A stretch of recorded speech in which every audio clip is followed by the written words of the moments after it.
John grew increasingly worried as Max, their typically gentle German shepherd, once again took his position beside the baby's crib every evening, just like he had for the last 2 weeks. Max would stand still, his ears sharply forward, his body rigid, and a low, steady growl would emanate from his chest. "I can't make sense of this," John murmured to his wife, Laura, who was leaning against the nursery door. Max had been a beloved member of their family for 5 years.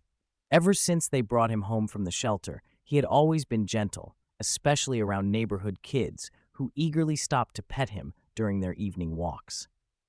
When they brought baby Charlie home from the hospital 3 months ago, Max had been protective and gentle. He would quietly lie next to the crib during afternoon naps, his tail wagging softly whenever Charlie made a sound. But something had changed 2 weeks ago. Now, like clockwork, Max would stand guard and growl every night. Max was a German shepherd who had been living with John and Laura for 5 years. Everyone in the neighborhood loved Max, especially the children, who would often stop to pet him during evening walks. Since Charlie, their firstborn, was born 3 months ago, Max had become even more protective and affectionate toward him. Every time Charlie took a nap, Max would lie next to the crib, wagging his tail whenever the baby made a sound. Max was not only a loyal companion, but also a guardian, always ensuring the safety of the family. However, something changed 2 weeks ago. At first, John thought Max was just going through a temporary phase, but the strange behavior continued every night. Max would stand guard and growl, but there was no sign of aggression or anger. It was more like a warning. Despite Charlie sleeping soundly in the crib, Max's actions became more concerning each evening. John began to feel uneasy. He checked the nursery thoroughly, inspecting every window and every corner for anything unusual, but everything seemed normal. Even though the room was secure, Max continued to act the same way, standing in the same spot, growling at the same corner. John couldn't understand what was wrong and wondered if there was something that Max was sensing that he couldn't see. With increasing concern, John decided to take Max to the veterinarian for a checkup. He hoped to find an explanation for Max's strange behavior. The veterinarian conducted a thorough examination, running blood tests, checking Max's overall health, and even considering possible anxiety or stress. However, everything came back normal. Max was in perfect health, and the vet explained that sometimes dogs react to changes in their environment that humans can't perceive, like subtle sounds or shifts in air pressure. Still, John wasn't satisfied with this explanation.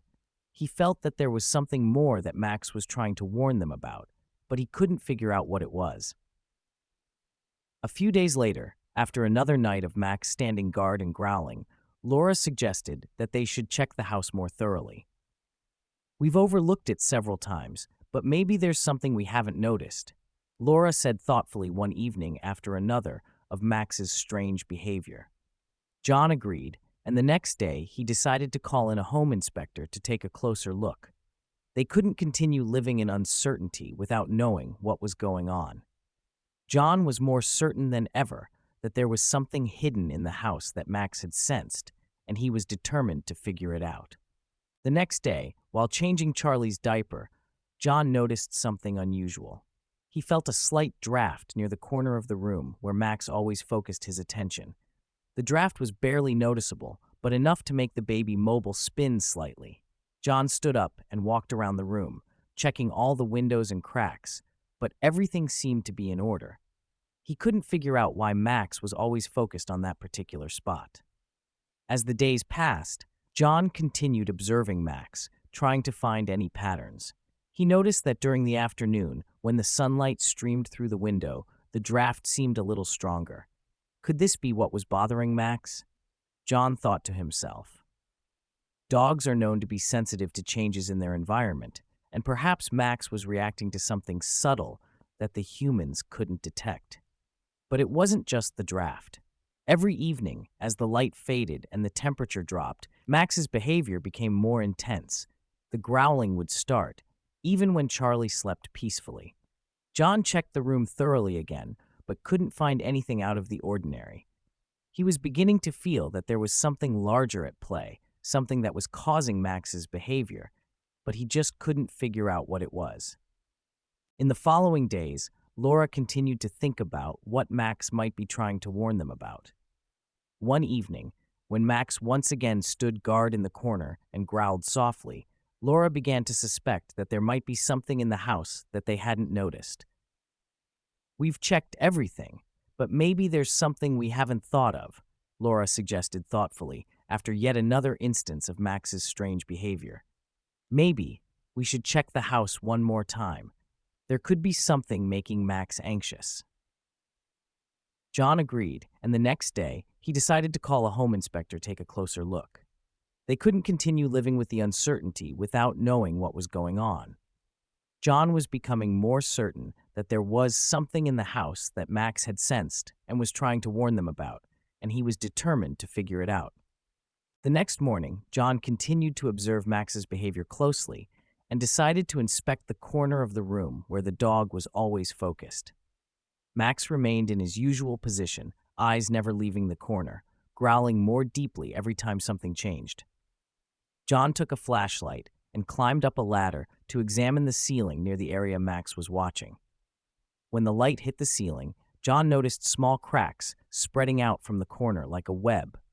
This discovery made him even more anxious. Although the cracks weren't large, the way they spread raised concern about the stability of the room. He pressed his hand against the wall and felt a slight vibration, subtle but noticeable. Max didn't move from his spot, still intently focused on the corner. Every time the vibration intensified, Max's growl grew louder. John realized that Max was reacting to something he couldn't perceive but could definitely feel. While Charlie continued to sleep peacefully in his crib, John was now convinced that something serious was going on. He decided to check the room again, inspecting everything thoroughly, but still couldn't find anything obvious. The tension in the air was palpable, and it was becoming clear to John that Max's behavior wasn't just random. There was something hidden behind that corner, something that was causing the dog to react with such vigilance. That evening, as John continued to observe Max, he noticed something odd. The low growl had become more pronounced, and with it came a faint sound, not quite a whistle, but a subtle rushing noise that seemed to come from within the wall. Max's ears twitched at every new sound, and his growl deepened, staying protective. John picked up Charlie and walked around the room's perimeter, trying to locate the source of the noise. As he neared the corner Max had been focused on, the dog stood up and moved with him, positioning himself between John and the wall. The dog's behavior wasn't aggressive. It seemed more like an instinctive act of protection. Max was determined to stay between his family and whatever it was that he sensed behind that wall. John gently placed Charlie back into his crib, and for a moment he felt a deep sense of gratitude for Max's unwavering vigilance. He knew that dogs had instincts that went beyond human understanding, and it was clear that Max was trying to protect them from something significant. While the inspector's visit was still days away, John found some comfort in knowing that Max had already been keeping watch, guarding them against an unseen threat. The bond between them and Max had never seemed more valuable than it did in that moment. The inspector arrived the next morning and immediately noticed Max's tense posture in the nursery. "Dogs are often better than any tool we use," he remarked, setting down his equipment. "They can detect things our instruments might overlook, like the sound of water running through pipes or wood straining under pressure." John explained Max's behavior while Laura held Charlie nearby. The inspector nodded and began his examination, starting with basic measurements and checking the walls for level and the floors for stability. When he reached the corner where Max had been focused, the level showed a slight tilt in the wall. "This is interesting," the inspector said, pressing his hand against the wall. He took out a moisture meter and ran it along the surface. The device's reading jumped significantly near the spot where Max had been watching.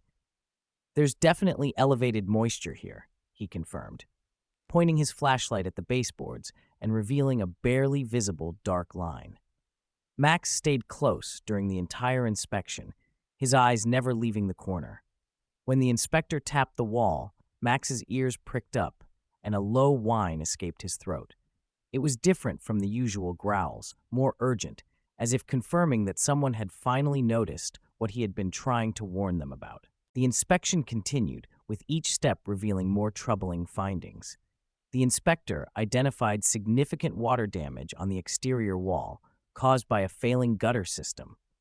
Instead of draining properly during heavy rains, the water had been infiltrating the wall, slowly compromising its structure. The inspector recommended immediate repairs, explaining that while the situation was serious, it could be fully resolved with proper attention. He provided a detailed report and referred them to several reputable contractors who could address both the exterior water issue and the internal damage. That evening, as they waited for the contractor's estimates, Max continued his vigilant position by the crib, but there was a noticeable difference in his demeanor. His growls were softer, almost as if he knew help was finally on the way. John and Laura temporarily moved Charlie's crib into their room, following the inspector's advice, until the repairs could be completed. As they observed Max adjusting to the new arrangement, John felt an overwhelming sense of gratitude for their loyal companion. Max had sensed the danger weeks before they did, and his protective instincts had potentially saved them from a serious problem. The repairs were completed the following week, and John and Laura were relieved to see that the nursery had been fully restored.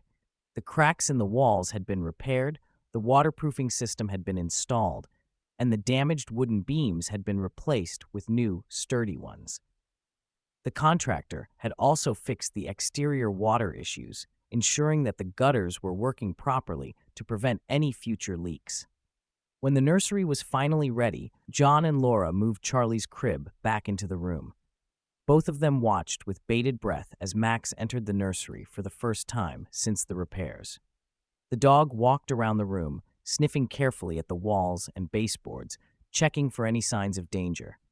After a thorough inspection, Max settled down by the crib without hesitation, his tail wagging gently as he lay down peacefully. The once tense atmosphere had disappeared, and the room now felt solid and secure. John and Laura felt an immense sense of gratitude. If it weren't for Max's protective instincts and his constant vigilance, they might never have discovered the hidden dangers lurking in the walls. They could now rest easy, knowing that their home was safe and that Max had been their silent guardian all along. The day finally arrived to move Charlie's crib back into the fully repaired nursery. The walls had been repainted in the same soft yellow, the window frames were freshly sealed, and new baseboards had been installed. The contractor had added extra waterproofing to the exterior walls and upgraded the gutter system to prevent any future water infiltration.